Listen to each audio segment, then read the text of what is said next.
Hello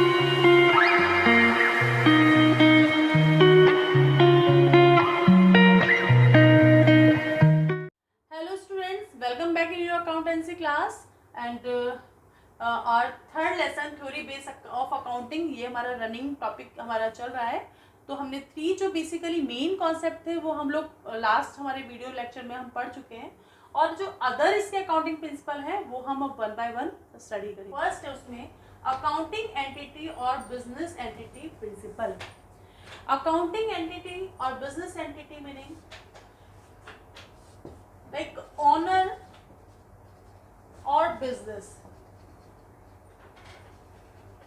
these are separate legal entity, दोनों अलग अलग एंटिटी है। और इस वजह से जो ओनर बिजनेस में जो कैश लगाता है ना, जो ओनर बिजनेस में कैश लगाता है वो उसकी लायबिलिटीज में कैपिटल के फॉर्म में रिकॉर्ड की जाती है। समझो आप बात को कि business at the time of starting of a business, owner जो भी कैश इंट्रोड्यूस करता है अपने बिजनेस में, this is recorded as capital of owner, right. तो यहाँ पर एंट्री क्या होती है? Cash account debit to capital account, यानी कि इसको, इस कैश को सेपरेटली कैपिटल के फॉर्म में, कैपिटल मीन्स लायबिलिटीज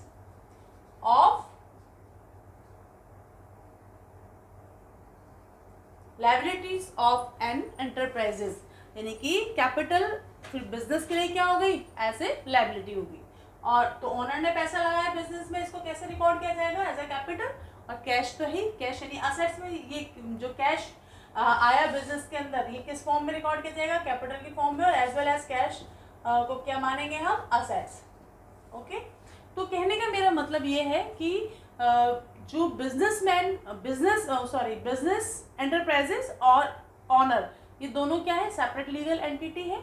और बिजनेस जब एक स्टार्ट होता है तो बिजनेस के नाम से ही सारे ट्रांजेक्शन्स रिकॉर्ड किए जाते हैं, ना कि ऑनर के नाम से।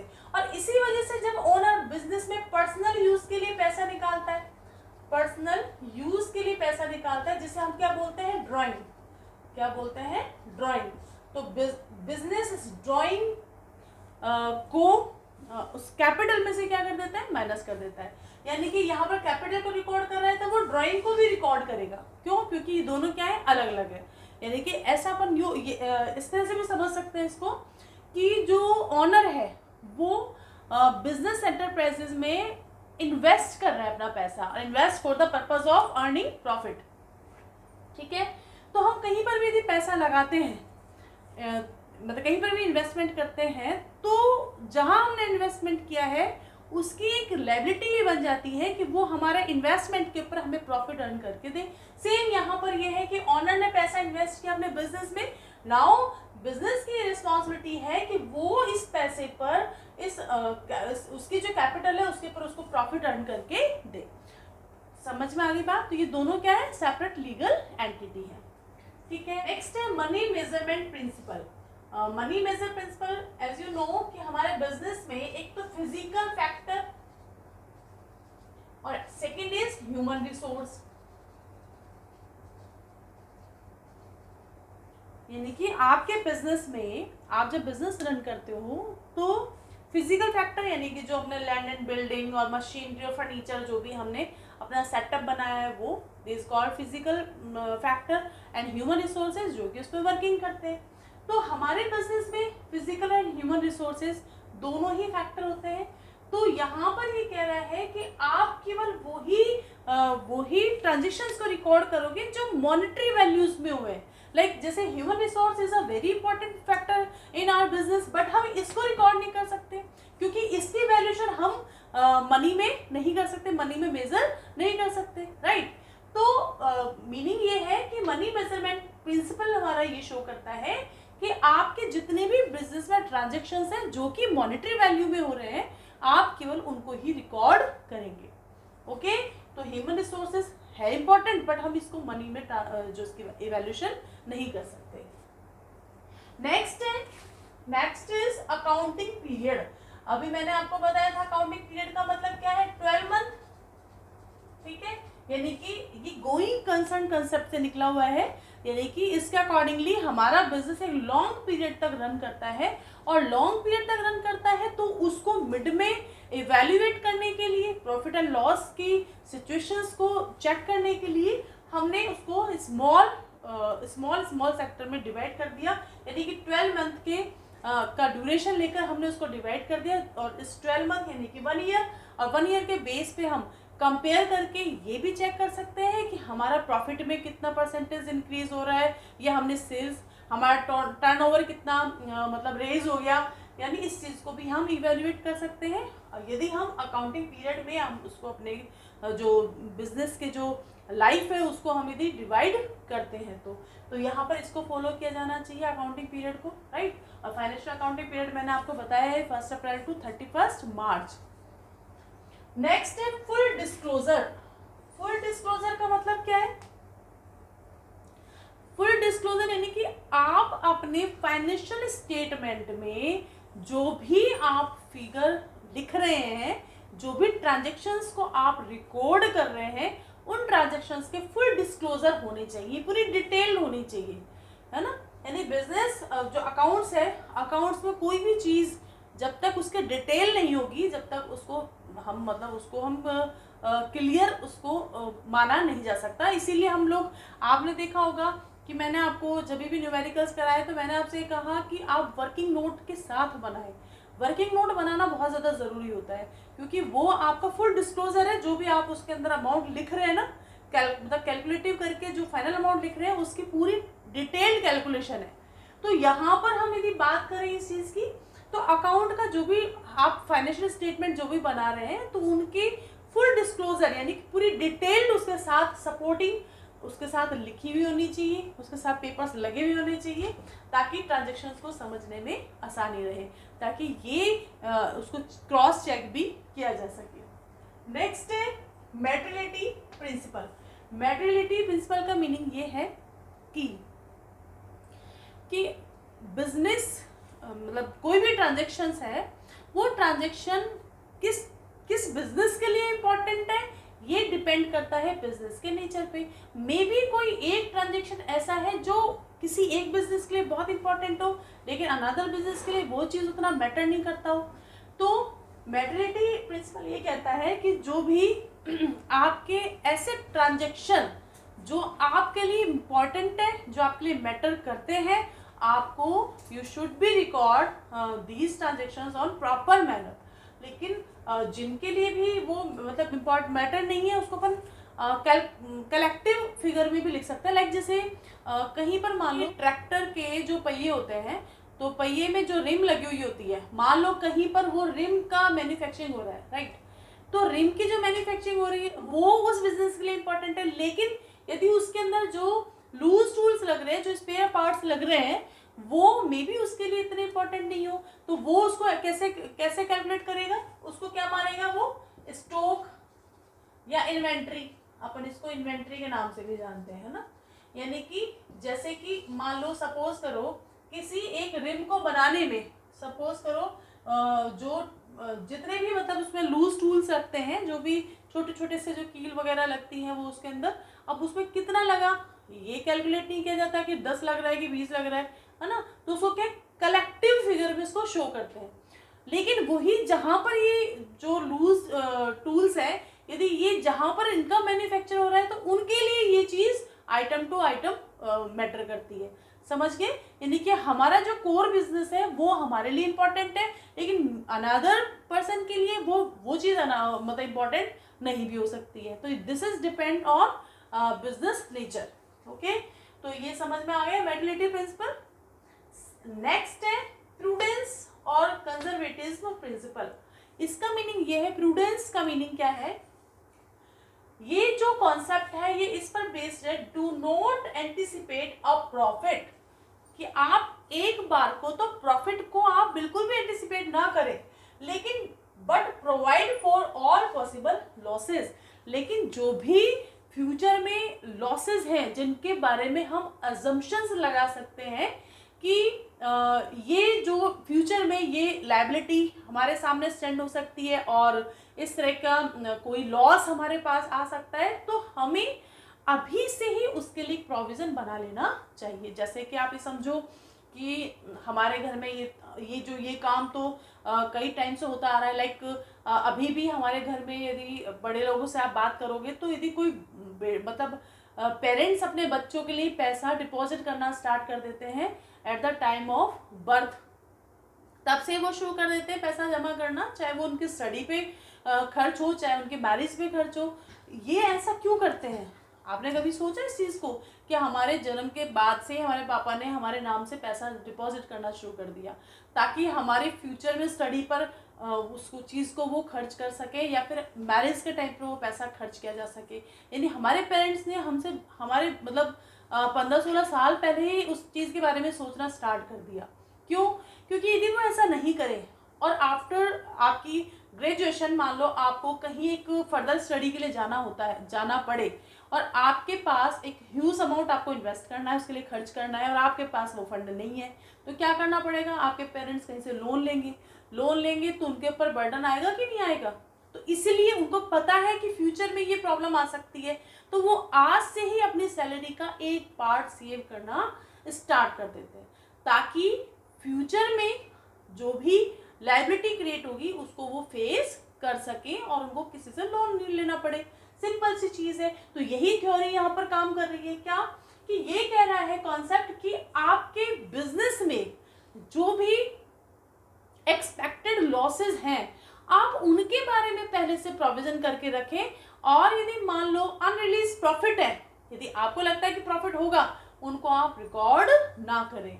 अब आप इसको ऐसे समझें जैसे कि हमने अभी पढ़ा था मशीनरी हमने 2 लाख की परचेज की और इस पे हर साल हमको डेप्रिसिएशन लगाना है, सपोज करो 10% पर एनम, है ना। और ये हमारा मान लो SLM मेथड से हम लगा रहे हैं, तो फर्स्ट ईयर में हमने लगाया 20,000, कितना अमाउंट बचा 180 first year, right. Second year में फिर हमने लगा दिया 20,000, तो अभी कितना पोस्ट बचा 160,000। थर्ड ईयर में फिर हमने लगा दिया 20,000, अभी फिर कितना बचा हमारा 1,40,000। अब आप देखो फर्स्ट ईयर भी हमारी मशीनरी में से 20,000 लेस हुआ, सेकंड ईयर भी है, थर्ड ईयर भी।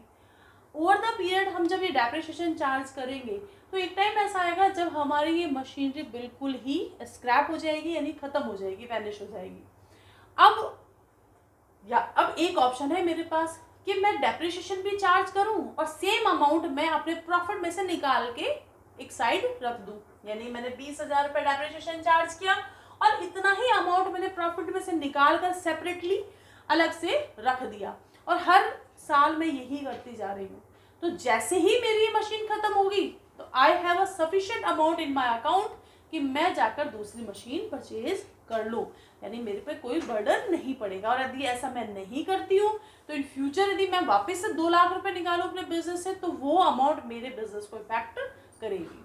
ठीक है, तो समझ में आई बात कि ऐसे एंटिसिपेटेड मतलब जो प्रॉफिट है उनको आपको नहीं लिखना है, लेकिन जो लॉस है आपको उनको रिकॉर्ड करना है।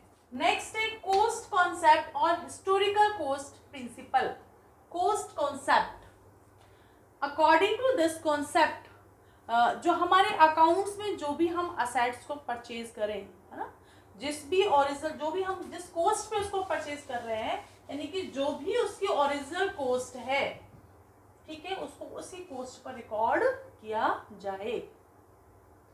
ठीक है, जैसे कि a machine purchase on 1st April 4 lakh. ठीक है, अब 4 लाख की हमने परचेज की, राइट। ये क्या है, इसकी ओरिजिनल कोस्ट है। तो ये कोस्ट ये कहता है कि आप अपनी असेट्स को जिस भी डेट को आप परचेज कर रहे हैं तो जो भी उसकी ओरिजिनल कोस्ट है उसी पर उसको रिकॉर्ड करें, और उसकी जो भी वैल्यू यदि मान लो डिक्रीज होती है तो थ्रू डेप्रिसिएशन उसके वैल्यू को आप डिक्रीज करें। अब ये जो कॉन्सेप्ट है थोड़ा सा यहाँ पर इस कॉन्सेप्ट में हमको अपने ओरिजिनल कॉस्ट के साथ ही वैल्यूएशन करनी है। अब चाहे इन फ्यूचर मान लो इसकी कॉस्ट, मान लो ये ऑब्सोलेट होती है या फिर ओल्ड हो गई, मान लो न्यू टेक्निक की मशीन आ गई है तो इसकी वैल्यू यदि डाउन हो रही है तो उसका रिकॉर्ड इसमें नहीं रखा जाता। यानी कि कुल मिला के बात यह है कि हमेशा हमको इसकी जो अकॉर्डिंग टू दिस प्रिंसिपल हमें अपनी मशीन, हमारी जो भी असेट्स है उसको ओरिजिनल कॉस्ट पे ही रिकॉर्ड करना है, और जो भी इसके लॉसेस है उसको हम डेप्रिसिएशन के थ्रू उसको चार्ज करके उसकी कॉस्ट, मतलब ओरिजिनल कॉस्ट पे हम उसको चार्ज करके और उसकी वैल्यू को हम उसको वैल्यू को हम अपडेट करते जाएंगे अकॉर्डिंग, मतलब ईयर टू ईयर। ठीक है, नेक्स्ट है मैचिंग कॉन्सेप्ट। मैचिंग कॉन्सेप्ट का मीनिंग क्या है यहाँ पर? मैचिंग कॉन्सेप्ट का मतलब है रेवेन्यू और एक्सपेंसेस। ठीक है, ये दोनों सेम ईयर के होने चाहिए, यानी जिस ईयर की रेवेन्यू है उसी ईयर के एक्सपेंसेस मतलब होंगे, उसी ईयर के एक्सपेंसेस को लेकर ही हम प्रॉफिट एंड लॉस की कैलकुलेशन करेंगे। ठीक है, यदि मान लो 1 अप्रैल 18 टू 31 मार्च 19 तक का अपन ईयर लें तो इस ड्यूरेशन में जो भी रेवेन्यू होगी और जो एक्सपेंसेस होंगे उन्हीं का ही मैच करके हम प्रॉफिट एंड लॉस की कैलकुलेशन करेंगे। This is called matching concept. ठीक, इसके बाद है नेक्स्ट है ड्यूल एस्पेक्ट। ड्यूल एस्पेक्ट हम लोग इसके बारे में पढ़ भी चुके हैं डबल एंट्री सिस्टम में, यानी कि ईच ट्रांजेक्शन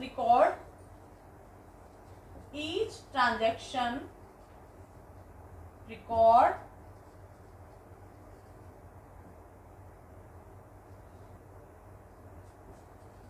टू टाइम्स और with two aspect. First is debit and another second is credit with same amount. समझे? यानी हर ट्रांजेक्शन को हम एक बार डेबिट में रिकॉर्ड करेंगे और एक बार क्रेडिट में रिकॉर्ड करेंगे विद सेम अमाउंट। ये है अपना ड्यूल एस्पेक्ट, राइट। फिर है रेवेन्यू रिकॉग्नाइजेशन कॉन्सेप्ट। ये कुछ एक्रूअल कॉन्सेप्ट जैसे ये रेवेन्यू रिकॉग्नाइजेशन कॉन्सेप्ट का मीनिंग क्या है? ये जो कॉन्सेप्ट है वो ये कह रहा है कि जब भी आपका ट्रांजैक्शन होता है, लाइक जैसे कोई ट्रांजैक्शन हुआ मान लो 1 Feb 18, good sold ₹20,000, right, and payment received on 1 मई 19। अब इसको समझो आप, 1 Feb को सेल हुई, राइट, और पेमेंट कब आया इसका? 1 मई 19 को। तो रेवेन्यू रिकॉग्नाइजेशन क्या कह रहा है अकॉर्डिंग टू दिस कॉन्सेप्ट कि हमारी जब भी सेल हुई है हम उसको उसी डेट पे रिकॉर्ड करेंगे, चाहे उसका पेमेंट हमारा किसी भी साल आ जाए। यानी कि ये जो ट्रांजैक्शन है ये इस फाइनेंशियल ईयर में रिकॉर्ड किया जाएगा, either this amount received in next accounting year. Okay, अब यदि मान लो सेम यहाँ पर अपनी दूसरी चीज कहे, सपोज करो advance amount received for an order of sale, right, on sale अपनी ये अमाउंट रिसीव हुई अपनी 1 Feb 18 को, है ना, एंड गुड्स डिलीवर ऑन 31 मई 19। अब हमको कोई ट्रांजैक्शन होना था, हमारे मतलब नेक्स्ट ईयर में ट्रांजैक्शन हुआ, लेकिन उसका अमाउंट हमें आज मिल गया। जैसे कि यहाँ पर है 1 Feb 18, यानी कि लास्ट ईयर के जो फाइनेंशियल ईयर है उसमें ये पैसा मिल गया हमको एडवांस, और जो सेल हुई है वो कब हुई है? 31 मार्च 19 की। तो जब जो ट्रांजेक्शन क्या होना है, सेल ऑर्डर के लिए एडवांस मिला है, पैसा मिला है, अभी हम उसको, क्योंकि जो पैसा मिला है सेल्स के रिगार्डिंग में लाए तो सेल्स के अकॉर्डिंगली तो अपन इसको रिसीव करेंगे। तो इस अमाउंट का जो रिकॉग्नाइजेशन है, यानी ये रेवेन्यू किस ईयर से रिलेटेड हो गई, नेक्स्ट ईयर से रिलेटेड हो गई, यानी कि 1 अप्रैल 19 टू 31 मार्च 20, यानी कि इस सेशन में आ गई, ना कि 1 अप्रैल 18 टू 31 मार्च 19, यानी कि ये इस साल का नहीं होगा ट्रांजेक्शन, ये किस साल, जब जिस साल सेल हुई है ना, सेल का मैंने दूसरा नाम आपको रेवेन्यू बताया था कि रेवेन्यू रिकॉग्नाइज जब हुई तब जाकर इसका रिकॉर्ड जो है इसको अपन को मतलब उसको राइट करना होगा, लिखना होगा। फिर है वेरीफेबल ऑब्जेक्टिव कॉन्सेप्ट। ये कॉन्सेप्ट क्या कहता है कि आप अपने वेरीफाई कर सको अपने जो भी ट्रांजेक्शन्स हुए हैं, है ना, जो आप वेरीफाई कर सको उसके लिए जितने भी सपोर्टिंग उसके डॉक्यूमेंट्स आप उनको मतलब उनको आप एज एविडेंस उनके साथ रखो। जैसे कि आपने कोई भी ट्रांजेक्शन किया उसके साथ यदि कोई कैश मेमो और इनवॉइस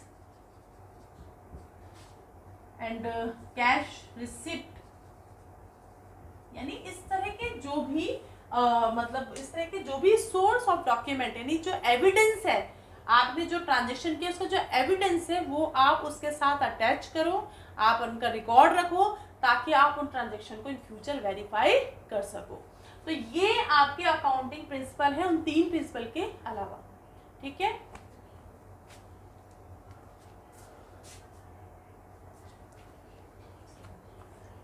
ओके, आई होप आपको ये टॉपिक आज का समझ आ गया होगा। एंड इसके बाद जो कन्वेंशन है वो अपन नेक्स्ट लेक्चर में करेंगे।